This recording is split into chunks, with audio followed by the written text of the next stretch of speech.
Yo, what up? This is Hopsin with Undercover Prodigy, and you watching Hard Knock TV.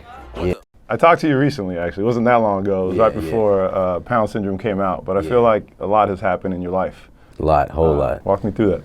Yeah, I've starting up the new company, Undercover Prodigy, which is what I'm rocking right now, and it's more than just a clothing line. I mean, it's also the label that I'm repping, and it's just the whole movement, and it's pretty much just stemmed from an idea of, you know, being a prodigy, but just kind of undiscovered, but you know you have a gift that the world hasn't seen yet. And yeah, I've always felt like that. I felt like when I walk into a room, you know, people just, I go unnoticed.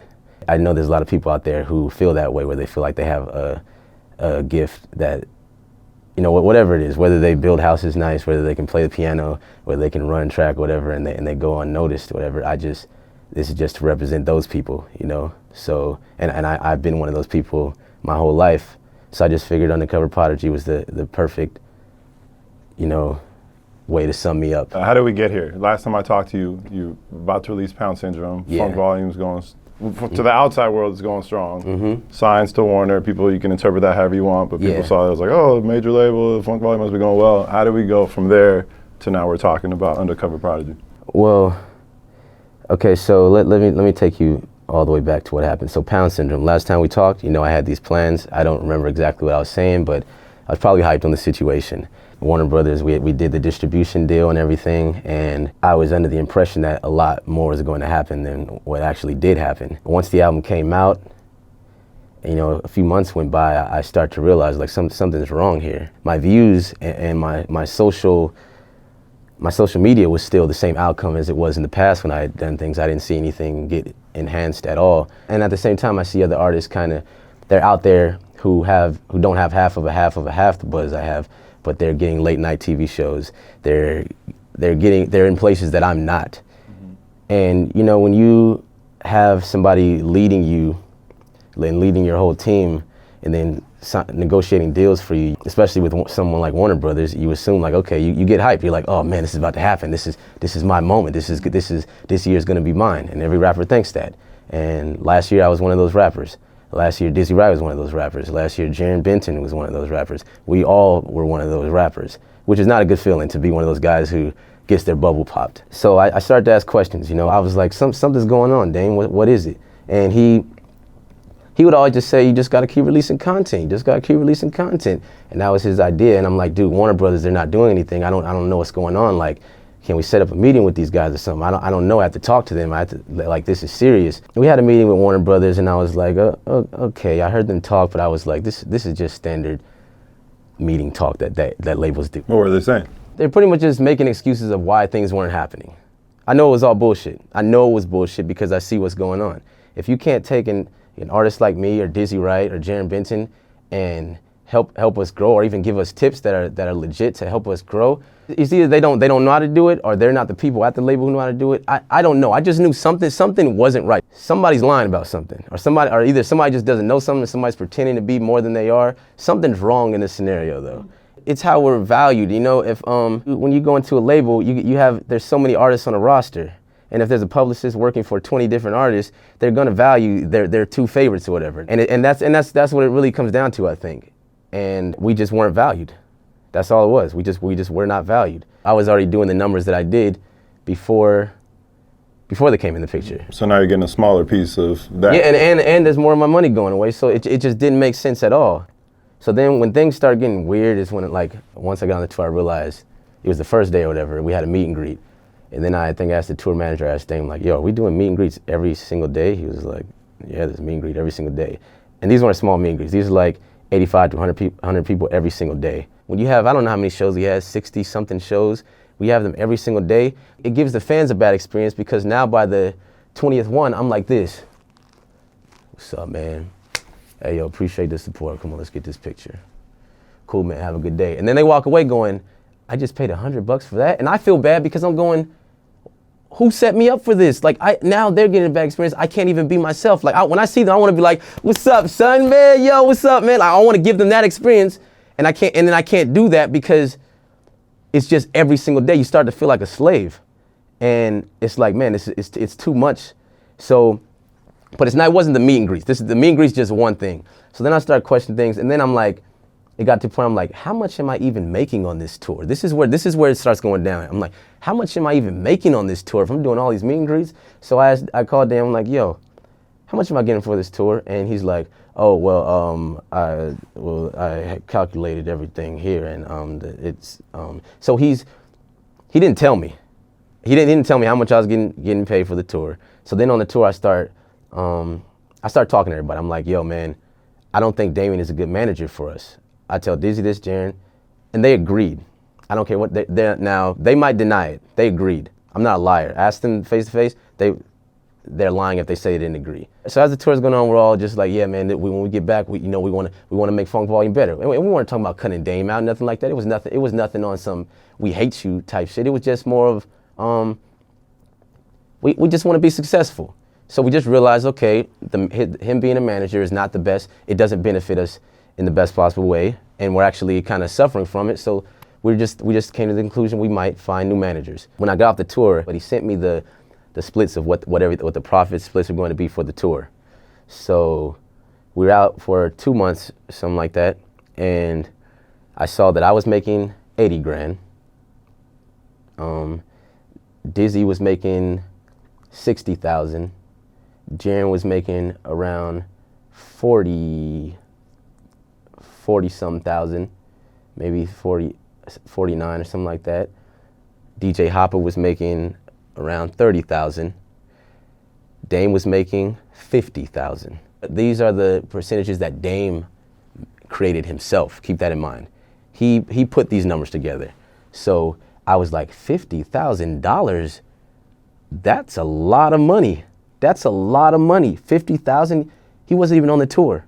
He was not on the tour. So then I sent it to my accountants. I had them look at it. And then I sent it to the lawyer that I have, and then he looked at it. They said, this doesn't make sense. 50,000 for what did he do? Just sitting at home and sending emails all day. He's playing a middleman. He's passing the word along to different people, but he's not like what. That's not worth $50,000. I'm sorry, especially if I'm only making 90. Dizzy making 60 grand. But then on top of that, let me break it down even more. These calculations are completely just made up. Remember that they're not based off of anything. It's just what Dame felt like doing. So this is where This is where it started to go downhill. This is where I'm looking at Dame in the negative zone, where I'm like, okay, something is very, very wrong here. Where did these numbers come from? What are they based off of? Because every single show on that tour, I could have sold this exact same amount of tickets by myself. 100%. I've done it before. And I'm not taking anything away from Dizzy or Jaren, anything like that, but where did the calculations come from? And I understand when you're going on a tour and you have everybody on tour with you, like you have to take one for the team sometimes. Sometimes like, yo, let's just promote the label. Cool, you guys not gonna make as much as you would probably on a solo tour. But you know what? We're all grown men. I'm 30 years old, going on 31. I can't let another grown man determine my fate like that and just say, here's just not even tell me, keep me in the loop of what my money's gonna be. Like, I got bills to pay. I got a house. I pay my mom's rent. I got so many things going on that I have to pay for. You can't just do that. That's not right. I don't know what made him think that was right, and that really bothered me because I wanted to be in the loop, and every other artist felt the same way. Jaren is a grown man. Everybody needs to be in the loop of what's going on when you're dealing with people's money, because money can cause people to get upset, angry, whatever it is. Was there some kind of contract or something before you went on tour that broke down percentages, or how did you guys come up with percentages? Dame, this is what Dame always did. He did everything himself. He just sent us out. He didn't keep me in the loop on anything. And this is how it's always been since we started Funk Volume. He didn't keep. Now, if I asked for it, it would be available, but I never asked in the past because I was one of those stupid artists. But it's sad to say that as stupid as I was the smartest artist on the label. And I'm not dissing anybody, but it's true. I'm the only one who questioned this. As stupid as I was the smartest one who asked all the questions. What is he doing to everybody else? This is where shit hit the fan.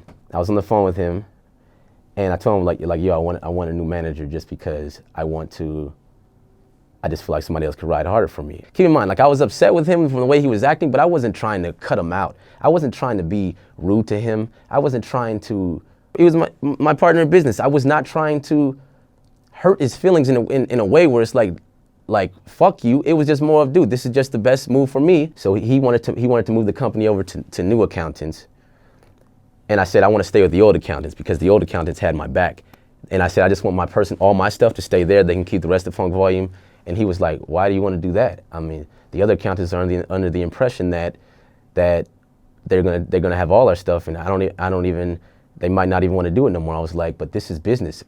We gross millions of dollars a year. This is not a small little like mom and pops thing anymore. So it's the right thing to do for me to have my own accountants. Do you think Eminem and Dr. Dre have the same accountants, or Dr. Dre and Jimmy Iovine probably have the same? Like, because one can be biased towards the other, going, oh, you know what, I'm going to help him out more. And then it is not right to put somebody in that situation where they have to choose, where like, I don't know who to pick. So he expressed like, I don't know if it's even going to be worth it then. And then I was like, what the hell? That's bad business right there. That's really fishy. That doesn't sound right. And then I told him I was meeting with the new manager, and he's like, well, if you're meeting with new managers,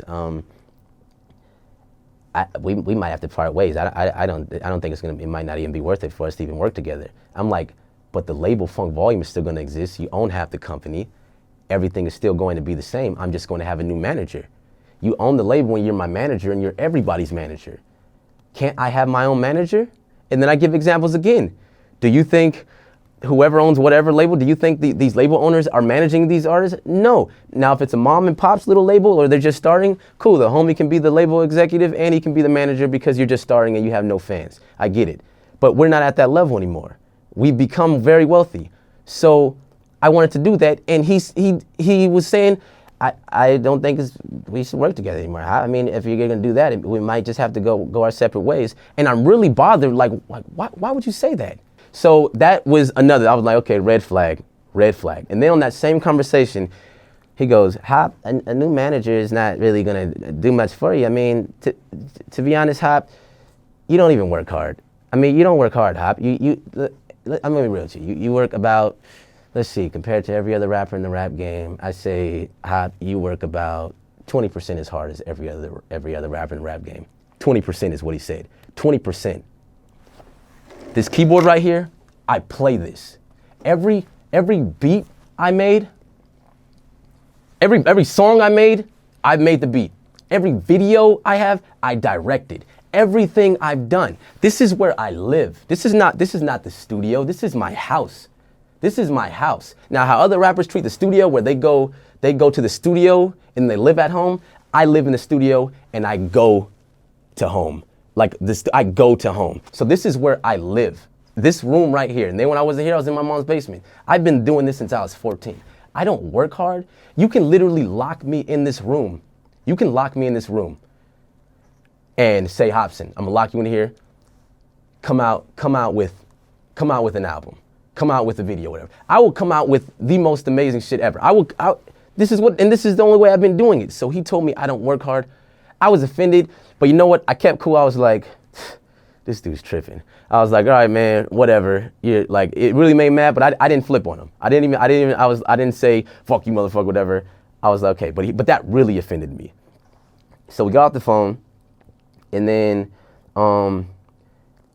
I started talking to my accountants, and I was like, yo, guys, can we have a conversation with Dame, please, about the splits of that tour, that $50,000 that he was supposed to get, and I was like, can we just hear him out? Can we just figure this out so it makes sense? So a couple days later, we get on the phone. Dame's on it, the accountants, and I'm like, Dame, can you please explain to us why you deserve the $50,000 from the tour that we just did? Can you just? I just want to know. I just want to know the information of why. And I promise you, and I'm not throwing extras on it. I was calm. I was cool. My voice, exactly how my energy is right now, that's how it was. So I just said, I want to know. I just want to know, can you please tell us why? And he goes, Hop, man, I can't even believe you talk. You don't even work hard, Hop. You want to talk, you don't even work hard. 2 times he said that in a disrespectful tone, 2 times. I flip, I go Super Saiyan, level 10. I'm like, oh, what, oh. I'm like, motherfucker, fuck you, I'm suing you. I hung up. I was just heated. I was like, I can't believe you said that shit 2 times in less than a week. So I'm just like, I was shaking. I was so mad. I was like, this fool's tripping. And then